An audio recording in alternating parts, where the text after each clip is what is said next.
In a cozy little town, nestled between rolling green hills and blooming gardens, lived a wise old cat named Whiskers. He had sleek gray fur with a streak of white running down his nose. Whiskers had spent many years patrolling the town, getting to know every nook and cranny, but recently something had changed. A playful, bright-eyed kitten had moved into the neighborhood. This kitten, called Tiny Paws, was a bundle of endless energy.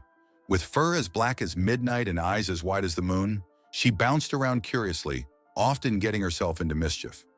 Whiskers watched her antics from a distance, chuckling softly at her playful leaps and tumbles. One sunny afternoon, Tiny Paws spotted a butterfly with wings of orange and blue fluttering just out of reach. Without thinking, she dashed after it, zigzagging across the garden until, suddenly, she found herself at the edge of the forest. Whiskers' eyes narrowed as he saw her tail disappear into the shadows of the woods. The forest was known to be a maze full of tall trees and unexpected twists, and it was no place for a kitten. "Tiny Paws," Whiskers called, leaping from his perch on the stone wall. The sound of his voice carried just enough to make the kitten pause and glance back. But before she could respond, a rustling noise deeper in the forest caught her attention, and she bounded forward. Whiskers' heart pounded as he followed her paw prints into the dense greenery. He navigated through thorny bushes and ducked under low-hanging branches, his ears pricking up at every sound. Finally, he found Tiny Paws sitting in a clearing, staring up at a towering tree where the butterfly now rested on a branch. "Look, Whiskers! Isn't it beautiful?" Tiny Paws mewed, unaware of the danger she'd wandered into. Before Whiskers could respond, a low growl echoed from behind them. A pair of gleaming eyes appeared, belonging to a sly fox that had been watching them closely.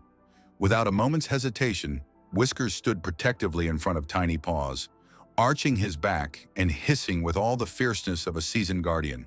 The fox, surprised by the old cat's boldness, hesitated, giving Whiskers just enough time to nudge Tiny Paws toward the path back to town. "Run, Tiny Paws, now!" he urged. The kitten's eyes widened, and she scrambled toward safety, her little paws skittering on the forest floor. Once the fox realized it had lost its chance, it slunk back into the shadows, and Whiskers exhaled in relief. He turned to see Tiny Paws waiting for him at the edge of the woods, her eyes filled with awe and gratitude. "Thank you, Whiskers," she whispered as he padded up beside her. "I didn't know the forest could be so scary." The old cat's eyes softened as he gave her a gentle nudge. "That's what I'm here for, Tiny Paws. Adventures can be exciting, but always remember to stay safe." Together, they walked back to the town, side by side, as the sun cast a warm, golden glow over their path. And from that day on, Tiny Paws' adventures always included Whiskers by her side, ready to guide and protect her every step of the way.